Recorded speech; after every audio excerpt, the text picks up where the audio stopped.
हे friends, कैसे हो आप सभी। मैं उम्मीद करता हूँ कि आप सभी लोग बहुत अच्छे होंगे और आपकी तैयारी भी बहुत अच्छे से चल रही होगी। तो साथियों, मैं रामतीर्थ भारती आप सभी का एक बार फिर स्वागत करता हूँ अपने YouTube channel economics with me में। साथियों, कल की हमारी क्लास नहीं आ पाई थी कुछ पर्सनल इश्यूज़ की वजह से। तो जो कल की क्लास थी आज हम कंटिन्यू कर रहे हैं, भारतीय कर व्यवस्था भाग 2। तो फ्रेंड्स, इसका थ्योरेटिकल जो पार्ट था वो मैंने पढ़ा दिया है और अभी कुछ सिद्धांत होते हैं टैक्स के रिलेटेड, वो मैं आपको अगली क्लास में करा दूंगा। आज यहाँ जो इंडियन टैक्स होता है उसके बारे में आपको जो क्वेश्चन बनते हैं, मैंने आज 2012 तक के क्वेश्चन इसमें शामिल किए हैं। और साथियों, जब एनालिसिस किया मैंने तब पता चला कि ये जो टॉपिक है बहुत इम्पोर्टेंट है। और यहाँ से मैंने अभी तक देखा कि जो पीछे के साल थे उनमें क्वेश्चन थोड़ा कम पूछा है, लेकिन जो जैसे 2019 हो गया, 18 हो गया, इसमें आपने देखा था 4-4 6-6 क्वेश्चन आए थे। तो इसके अकॉर्डिंग अगर देखा जाए तो मैं समझता हूँ कि अब जो हमारा मई में एग्ज़ाम होगा तो इस टॉपिक से अगर ज़्यादा नहीं तो 3-4 क्वेश्चन आराम से बनेंगे। तो साथियों, इन क्वेश्चन को जो मैं एनालाइज करा रहा हूँ इनको आप देख लें बहुत अच्छे से। साथियों, कुछ इंस्ट्रूमेंट की कमी है इसलिए मैं इन क्वेश्चन को ज़्यादा एनालाइज नहीं करा पाता हूँ अभी।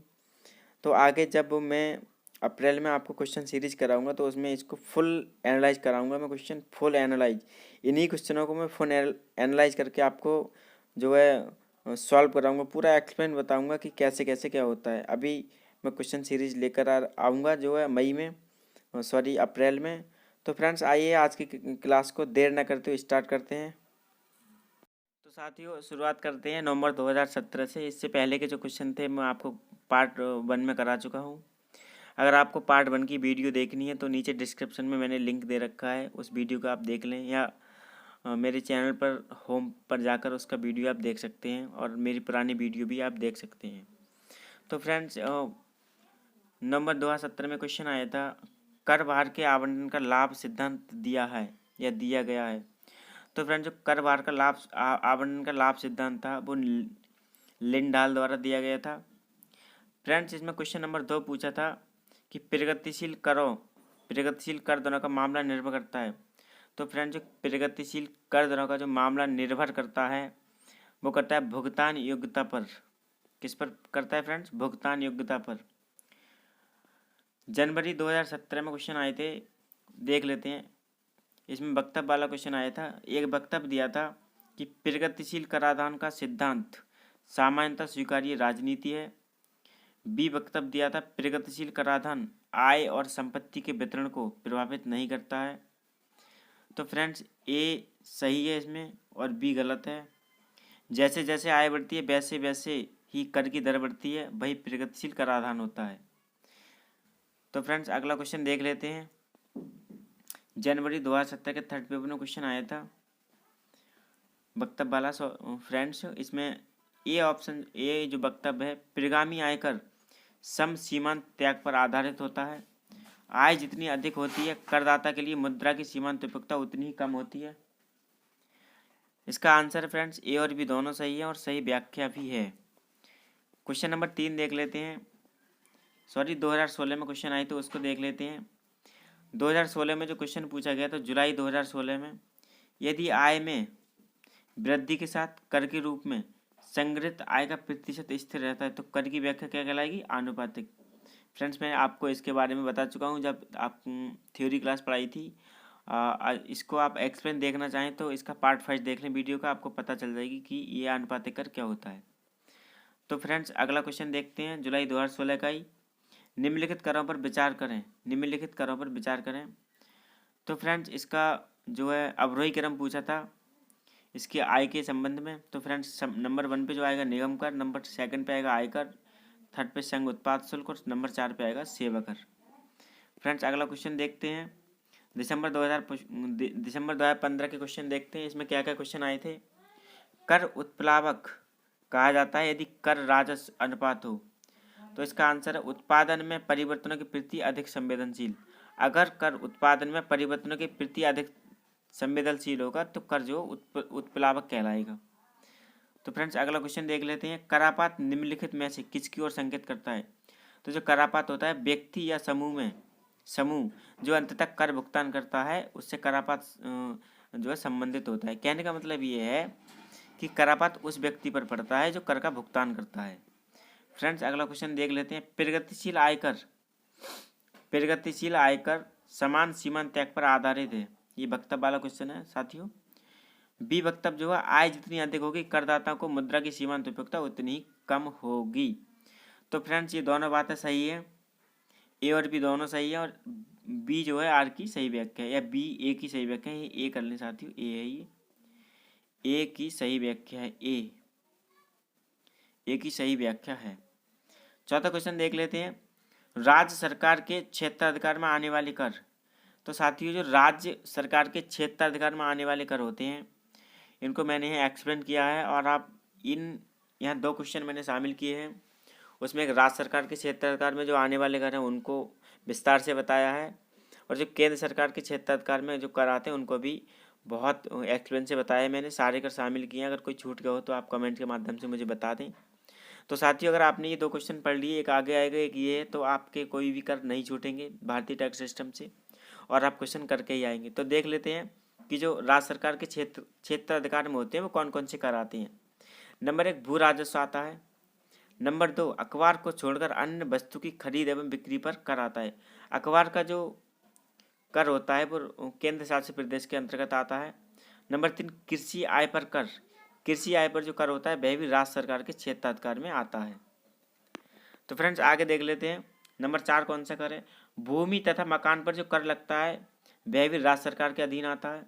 शराब तथा नशीली वस्तुओं पर कर लगता है वह भी राज्य सरकार के अधीन आता है। कृषि भूमि पर संपदा एवं मृत्यु कर लगता है वह भी राज्य सरकार के अंतर्गत आता है। शराब तथा नशीली वस्तुओं पर कर, स्थानीय क्षेत्र में वस्तुओं के प्रवेश पर कर, खनिज अधिकार पर कर संसद कानून बनाकर ले सकती है। साथियों खनिज अधिकार का जो कर होता है वैसे तो जिस राज्य में खनिज है उस राज्य की सरकार उस पर कर लेगी, लेकिन अगर जरूरत पड़ी तो जो है केंद्र सरकार संसद में कानून बनाकर इसका कर खुद भी ले सकती है, मतलब केंद्र सरकार भी ले सकती है। बिजली की उपभोग एवं बिक्री पर कर, सवारी मवेशी तथा नाव पर कर, स्टाम्प शुल्क। साथ ही देख लेते नंबर 13 सड़क या आंतरिक जलमार्ग से जाने वाली वस्तुओं तथा यात्रियों पर कर, मनोरंजन तथा जुआ सहित विलास पर कर, चुंगी कर, पेशे तथा व्यापार पर कर, रोजगार पर तथा प्रति व्यक्ति आय पर कर, अखबार में छपे विज्ञापनों को छोड़कर अन्य विज्ञापनों पर व्यय। साथ ही जो अखबार में विज्ञापन छपता है ना उसका जो कर होता है वो केंद्र सरकार के अधीन आता है, लेकिन उसको छोड़कर जो अन्य विज्ञापन होते हैं किसी भी चीज़ का वो राज्य सरकार के अंतर्गत आता है। तो आई होप साथियों आपके जो राज्य सरकार के कर हैं वो क्लियर हो गए होंगे। आगे देखते हैं कि कौन सा क्वेश्चन है। जून 2015 की बात कर लेते हैं। इसमें एक क्वेश्चन पूछा गया था कराधान, सॉरी ये कराधान होगा साथियों, यहाँ कराधान लिख गया है, कराधान होगा, कराधान, इसे सही कर लें साथियों। कराधान में न्याय के सिद्धांत के अनुप्रयोग द्वारा सर्वाधिक सुनिश्चित होता है, तो साथ ही होता है सम सीमांत त्याग के द्वारा। फ्रेंड्स क्वेश्चन नंबर 2 देख लेते हैं। कौन से कर केवल भारत सरकार द्वारा लगाए जाते हैं? साथियों जैसे कि इससे पहले जो क्वेश्चन था उसमें मैंने बताया था आपको कि राज्य सरकार कौन कौन से कर लगा सकती है। यहाँ जो क्वेश्चन है इसके माध्यम से मैंने एक्सप्लेन किया है और यह बताया गया है कि संविधान की अनुसूची 7 के सूची 1 के अंतर्गत किन किन मदों पर भारत सरकार कर लगा सकती है, टैक्स लगा सकती है। तो साथियों देख लेते हैं। नंबर 1 कृषि आय के अतिरिक्त आय पर कर।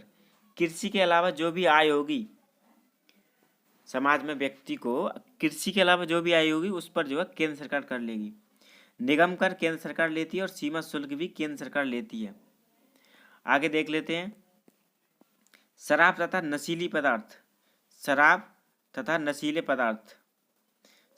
नशीले पदार्थ जैसे अफीम, गांजा, भांग को छोड़कर अन्य वस्तुओं के उत्पादन पर कर, ये भी केंद्र सरकार लेती है। व्यक्तियों तथा कंपनियों और गैर कृषि संपत्ति के पूंजी मूल्य पर कर भी केंद्र सरकार लेती है। कृषि भूमि को छोड़कर अन्य संपत्ति पर मृत्यु एवं संपदा कर भी केंद्र सरकार लेती है। कुछ वित्तीय दस्तावेजों पर स्टाम्प शुल्क भी सरकार लेती है, जैसे कि केंद्र सरकार लेती है। जैसे कि स्टाम्प शुल्क जो होता है वह राज्य सरकार लेती है, लेकिन कुछ वित्तीय दस्तावेजों पर स्टाम्प शुल्क जो लगते हैं वो केंद्र सरकार के खाते में जाता है। नंबर 8 देख लेते हैं, स्टॉक एक्सचेंज तथा भावी मार्केट के लेन देन पर जो गैर स्टाम्प कर होता है वह भी सरकार लेती है, केंद्र सरकार लेती है। अखबार तथा उनमें छपे विज्ञापनों की खरीद तथा बिक्री पर कर केंद्र सरकार लेती है। रेल भाड़ा तथा किराए पर कर केंद्र सरकार लेती है। रेल, समुद्र तथा वायु मार्ग से जाने वाले यात्रियों तथा वस्तुओं पर टर्मिनल कर भी जो है राज्य सरकार लेती है। नंबर 12 देखते हैं, बेकर जो राष्ट्र सूची या समवर्ती सूची में अंकित नहीं है। फ्रेंड्स, कहने का मतलब यह है कि जो कर राज्य सूची या समवर्ती सूची में अंकित नहीं है वह ना तो केंद्र सरकार की सूची में अंकित है और ना ही राज्य सरकार की सूची में अंकित है। उन करों को कौन लेगा? उन करों को भी राज्य सरकार लेगा। तो फ्रेंड्स, ये जो पेपर है मैं आपको इसके जो क्वेश्चन है ये 2015 का पेपर है, एनालाइज कर रहे हैं। तो उस समय जीएसटी की बात चल रही थी, लेकिन लागू कब हुई थी फ्रेंड्स? ये 1 जुलाई 2017 को लागू हुई थी। तो उस समय इसमें क्या क्या था? केंद्र और राज्यों की दोहरी जीएसटी व्यवस्था होगी, मतलब एक अनुमान था कि इसमें ये होगा। उद्गम आधारित कर विरुद्ध ये गंतव्य आधारित कर होगा। जैसे कि उद्गम कर जो होता है उसके विरुद्ध कौन सा कर आएगा? गंतव्य आधारित कर। यह मानव उपभोग के लिए अल्कोहल को छोड़कर सभी वस्तुओं और सेवाओं पर लागू होगा। लेकिन फ्रेंड्स, अभी जो जीएसटी है उसमें पेट्रोल और डीजल को भी नहीं शामिल किया गया है और ना ही अल्कोहल को शामिल किया गया है। तो फ्रेंड्स, आगे मैं एक क्लास लाऊंगा जिसमें आपको मैं जीएसटी के बारे में फुल एनालाइज करूंगा। तो ये तो यहाँ क्वेश्चन है, आगे देख लेते हैं। भारतीय संविधान में राज्य सूची सेकंड में करों की सही पहचान करें। तो फ्रेंड्स, राज्य सूची के बारे में बात कर रहे हैं। खनिज अधिकार पर कर और विलासिता वस्तुओं पर कर। यहाँ 2 ऑप्शन और थे, मैंने उन्हें हटा दिया है। आप इन दोनों ऑप्शन को याद रखें। दिसंबर 2014 में क्वेश्चन पूछा गया था, भारतीय संविधान के अनुसार केंद्र सरकार की सूची फर्स्ट में शामिल करें। साथ ही राज्य सरकार के कर आते हैं वो सूची सेकंड में आते हैं और जो केंद्र सरकार के कर आते हैं वो सूची फर्स्ट में आते हैं। तो यह 4 कर दिए थे ऑप्शन में 4 कर दिए थे। इनमें से 3 कर सही है, 1, 2, 3। बाकी जो बिजली के उपभोग और बिक्री पर लगने वाला जो कर है साथियों, इसे जो है राज्य सरकार लेती है। और यहाँ बात किसकी चल रही है? केंद्र सरकार की। तो साथियों, इसमें से जो समाचार पत्रों की खरीद या बिक्री और उनमें प्रकाशित विज्ञापन पर जो लगने वाला कर है वो केंद्र सरकार लेती है। परिसंपत्तियों के पूंजी मूल्य पर लगने वाला कर भी केंद्र सरकार लेती है। संपत्ति के उत्तराधिकार के संबंध में लगने वाला शुल्क भी केंद्र सरकार लेती है। तो फ्रेंड्स, बात कर लेते हैं दिसंबर 2013 में कौन कौन से क्वेश्चन आए थे। कर देने के बाहर के वितरण को क्या कहते हैं? कर देने के बाहर के वितरण क्या कहते हैं? तो फ्रेंड्स, जो कर देने के बाहर के वितरण को कहते हैं कर का प्रभाव। कराधार में आनुपातिक, क्वेश्चन नंबर 2 देख लेते हैं। कराधार में आनुपातिक वृद्धि के कारण राजस्व में आनुपातिक वृद्धि क्या कहलाती है? कर की उत्प्लावकता कहलाती है। क्वेश्चन पहले भी रिपीट हुआ है साथियों, उसमें थोड़ा चेंज था। तो अगर आप इन क्वेश्चन को एक्सप्लेन करके हल करते हैं, और वैसे मैंने जितना कोशिश हुआ है मुझसे मैंने एक्सप्लेन किया है, क्योंकि मैंने आपको बताया साथियों कि वीडियो में पहले ही बता चुका हूँ मेरे पास कुछ इंस्ट्रूमेंट की कमी, इसलिए मैं एक्सप्लेन नहीं कर पाता हूँ ज़्यादा। लेकिन आगे जब मैं आपकी अप्रैल में क्वेश्चन सीरीज सॉल्व कराऊंगा तो फ्रेंड्स वहाँ मैं इतने एक्सप्लेन करा दूंगा आपको ये क्वेश्चन कि क्वेश्चन छूट कर जाएगा ही नहीं, ये मेरी गारंटी है। तो साथियों, आगे चलते हैं, क्वेश्चन देख लेते हैं। क्वेश्चन आया था 3, इसमें आयकर, उपहार कर, सेवा कर और बैंकिंग रोकड़ लेन देन कर के बारे में बात कही थी और बताई थी कि इनका क्रम क्या है। तो साथियों देख लो, आयकर 1860 में आया था, उपहार कर जो 1958 से लागू हुआ था, सेवा कर 1994 से और बैंकिंग रोकड़ लेन देन कर 2005 से 2005 से। तो साथियों आगे देख लेते हैं, जून 2013 में कौन सा क्वेश्चन पूछा गया था? विक्रेता कर का ज़्यादा भार वहन करेगा। विक्रेता कर का ज़्यादा भार कब वहन करेगा? तो जब मांग की लोच अधिक होगी। अगर मांग की लोच कम है तो विक्रेता नहीं करेगा, तो कौन करेगा? तो उपभोक्ता करेगा। लेकिन अगर लोच अधिक है तो कौन करेगा? विक्रेता करेगा। आगे देख लेते हैं कि भारतीय करों के क्रियान्वयन का सही कालानुक्रम, भारतीय करों के क्रियान्वयन का सही कालानुक्रम कौन सा है? तो सबसे पहले व्यक्तिगत आयकर, फिर व्यय कर, फिर सेवा कर, अनुषंगी लाभ कर, ये इसका सही कालानुक्रम है। आगे देख लेते हैं, क्वेश्चन पूछा गया था, कर वंचन को रोकने के लिए वर्ष 1956 में भारत के लिए कॉलर ने आयकर के पूरक के रूप में किन कर का प्रस्ताव रखा? तो फ्रेंड्स, कर वंचन को रोकने के लिए कॉलर ने जो है भारत में कर वंचन को रोक लेगी, कॉलर ने जो कुछ प्रस्ताव रखे थे उनको देख लेते क्या कहते हैं। पूंजी लाभ कर थे, संपदा पर वार्षिक कर था, व्यक्तिगत व्यय कर था और उपहार कर था। ये कर जो है इसमें शामिल थी। फ्रेंड्स आगे देख लेते हैं दिसंबर 2012 में कौन कौन से क्वेश्चन पूछे गए थे। निम्न करों को लागू होने के अनुसार क्रमबद्ध कीजिए। तो सबसे पहले मूल वर्धित कर लागू हुआ था, फिर अनुषंगी कर लागू हुआ था, फिर आयकर लागू हुआ था, फिर व्यय कर लागू हुआ था। फ्रेंड्स आगे देख लेते हैं। फ्रेंड्स एक क्वेश्चन यहाँ ये आपके लिए है। ये क्वेश्चन 2012 में पूछा गया था। उसमें निगम कर की वर्तमान जो आय थी, मतलब निगम कर से वर्तमान में कितनी आय हुई उसको बताना था। आयकर की वर्तमान आय कितनी थी उसको बताना था। केंद्रीय उत्पाद शुल्क से कितनी आई थी उसको बताना था। और सीमा शुल्क से कितनी आई थी। तो फ्रेंड्स ये क्वेश्चन आपके लिए, आपको बताना है कमेंट के माध्यम से कि 2021 में, या अगर 2021 के आंकड़े नहीं है तो 2020 में इन करों से कितनी कितनी आय जो है भारत सरकार को या सरकार को प्राप्त हुई है। तो आप कमेंट के माध्यम से उसे जरूर बताएं। फ्रेंड्स अगला क्वेश्चन देख लेते हैं। कर से संबंधित समितियों को कालानुक्रम के अनुसार जो है लगाएं। तो सबसे पहले जो आई थी वो करधन जांच आयोग आई थी। उसके बाद भारतीय कर सुधार सर्वेक्षण रिपोर्ट आई थी। उसके बाद कर संरचना के औचित्य स्थापन और सरलीकरण पर अंतिम रिपोर्ट आई थी। उसके बाद प्रत्यक्ष कर जांच समिति की अंतिम रिपोर्ट आई थी। तो फ्रेंड्स आपको ये क्वेश्चन समझ आ गया होगा। तो फ्रेंड्स आज की क्लास आपको कैसी लगी हमें कमेंट्स के माध्यम से ज़रूर बताएं। और जो साथी मेरे चैनल पर नए हैं वो कृपया मेरे चैनल को सब्सक्राइब करें। और फ्रेंड्स आप बताएं कि आपको ये क्लास कैसी लगी, और इसमें अगर आपको कोई इश्यू लग रहा है, कुछ गलत लग रहा है या कुछ समझ नहीं आया तो आप कमेंट्स के माध्यम से पूछ सकते हैं। तो फ्रेंड्स कल मिलेंगे हम एक नई क्लास के साथ। कल तक के लिए जय हिंद, जय भारत।